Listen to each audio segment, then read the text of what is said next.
1931년 만주사변, 1937년 중일전쟁, 1941년 태평양전쟁. 와우, 일본은 지금 계속해서 지금 전쟁의 전선을 확대시키고 있습니다. 근데 여러분 누구랑 싸우는 거예요? 지금 중국하고 싸우고요. 미국하고 싸우고 있어요. 지금 일본이 지금 그것도 전방위적으로 이게 되겠냐고요, 이게. 일본은 당연히 다 부족해요. 사람도 부족하고요. 물자도 부족하고요. 그럴 수밖에 없겠죠. 자, 이러니까 슬슬 조선인들을 이 전쟁에 동원해야 되겠다라는 생각이 듭니다. 모자라니까. 전쟁을 해야 되는데 모자라니까. 근데 중요한 건 조선 사람들이 일본 천황을 위해서 목숨을 바치겠냐는 거예요. 그건 또 아니잖아. 그럼 어떻게 해야 돼? 바로 이 머릿속에 조선인이라고 하는 걸 지워내야 되겠죠. 나는 천황의 신민입니다. 라고 하는 나는 일본인이라는 의식을 집어넣어야 되겠죠. 뭘 해야 될까? 조선인이라고 하는 그 민족성, 이걸 지워버리는 역할. 이게 바로 30년대 민족 말살 통치가 나오는 배경이 되는 것이죠. 자, 이 민족 말살 통치가 어떤 식으로 등장하게 되는지 한번 살펴보도록 하겠습니다. 자, 먼저 여러분들 이때요. 네, 외우게 합니다. 나는 천황의 신민입니다. 이걸 외우게 합니다. 이걸 뭐냐면 바로 한국 신민 서사의 암송, 이런 것들을 강행하는 거예요. 윙 사인을 올리면요, 딱 시간만 되면 바로 동쪽에 있는 그 일본 천황을 위해서 인사해라, 절해라 라고 강요를 해요. 그게 뭐냐면 바로 궁성요배. 궁성요배를 강요하고 있는 모습들. 게다가 그 일본 신들한테 참배하라, 신사참배. 이게 뭐 3종 세트죠, 이런 게. 강요였던 3종 세트. 중요한 건 뭐냐면 여러분들 이런 과정 속에서 자유가 박탈됐다는 거예요. 일제강점기에 왜 우리가 가슴이 아프고 왜 상처를 받았냐면 자유가 박탈됐다는 거예요. 인류의 역사는 여러분들 그 자유의 확대를 위해서 싸워온 거거든. 근데 일제강점기 식민지가 되면서 우리는 그 자유를 잃어버린 거야. 내가 하고 싶으면 하는 건데 하고 싶지 않아도 할 수밖에 없는 상황이 온 거예요. 이건 역사의 후퇴입니다, 여러분들. 엄청난 후퇴예요.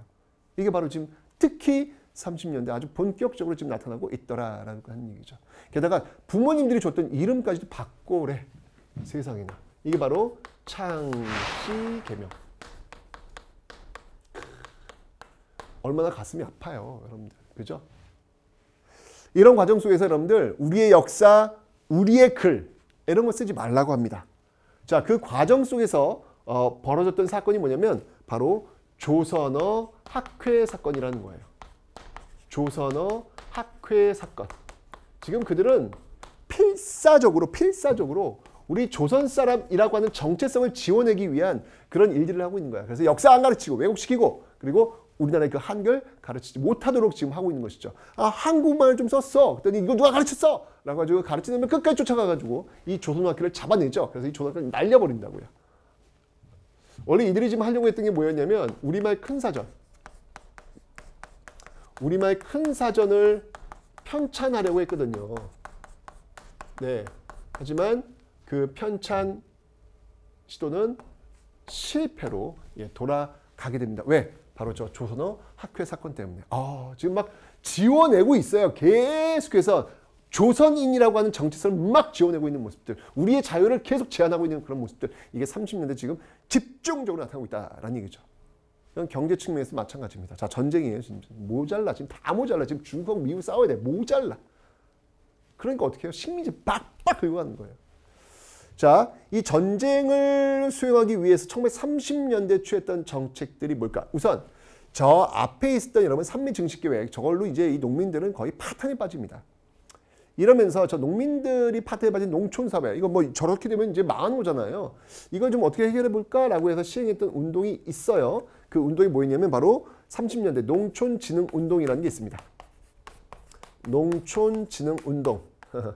근데 뭐 이거 성공할 리가 없겠죠. 예, 형식상 농촌진흥운동 이런 게 있었고, 그 다음에 이 전쟁 수행을 위해서 이들이 시행했던 정책들, 자 볼게요. 자, 이 전쟁을 해결해야 돼. 자, 지금 필요해. 모든 게 다 필요해. 자, 그래서 여러분 첫 번째 한 게 뭐였냐면 바로 남면 북양 정책이란 것이 갑니다. 남면 북양 정책. 자, 이게 뭘까? 설명드릴게요, 여러분들.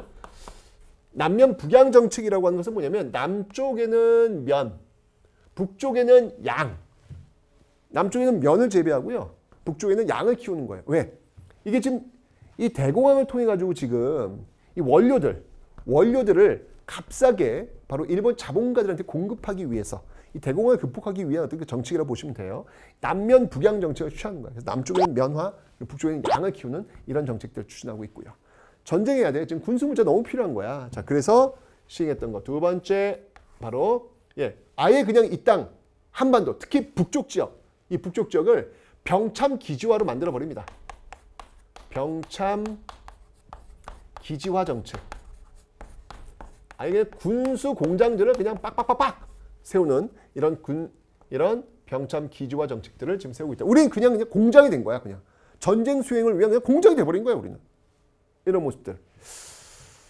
자, 이런 과정 속에서 전쟁이 이제 막바지로 가니까 일본이 발악을 하네. 그게 뭐냐면 바로 국가총동원법이라는 거예요. 여러분, 이 국가총동원법은 1938년도에 제정된 법입니다. 근데 여러분, 이 법, 국가총동원법, 여러분 보세요. 총동원의 주체가 누구야? 국가야, 국가. 이거 얼마나 무서운 건지 아세요, 여러분들?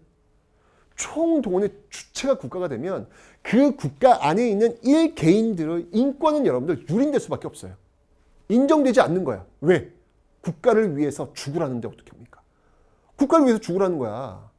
이게 국가 총동원법. 여러분, 일본의 가미가제라는 거, 그거 얼마나 엄청난 인권 탄압이에요, 여러분들. 사람이 폭탄을 들고 항공모함에 뛰어드는 거예요. 이건 말도 안 되는 거거든. 그 어린 군인들을 양성해가지고 그게 인권 탄압이라는 것조차도 인식 못한 상태에서 그냥 뛰어드는 거야. 왜? 국가가 그 총동원의 주체가 되고 있으니까. 무서운 단어예요, 여러분들. 그럼 이 과정 속에서 어떤 일이 벌어지고 있냐는 거야, 지금 여러분들. 안 봐도 뻔한 거 아닙니까? 일본이 지금도 얘기하잖아. 증거 있냐고. 뭐 위안부로 데려간 증거 있냐고. 우린 그거 동원한 적 없다라고 얘기하잖아. 자료 폐기하면 없을 수 있죠. 증거. 하지만 여러분들 국가총동원법이라는 그 상위의 법이 있잖아.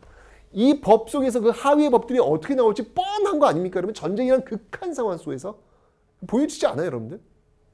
자료 없으니까 사실이 아닐까? 그건 아니라는 거죠. 그 시대적 맥락 속에서 어떤 일이 벌어졌을지를 우리가 충분히 추측이 가능하다라고 하는 겁니다, 여러분들. 사람이 지금 폭탄 들고 지금 항공모에 뛰어들고 있는 상황이에요, 여러분들. 이게 비이성적, 그러니까 말도 안 되는 일이 벌어지고 있잖아. 그런 상황 속에서 강제로 일본군 성노예가 되는 이런 일들이 없었을까? 증거가 없으니까 없다고? 에이, 그건 말이 안 되죠, 여러분들. 그죠? 자, 이러면서 인적, 물적 수탈들이 마구마구 이루어지고 있습니다. 자, 먼저 여러분들 물적 수탈. 물적 수탈을 한번 좀 보도록 하죠. 자, 물적 수탈.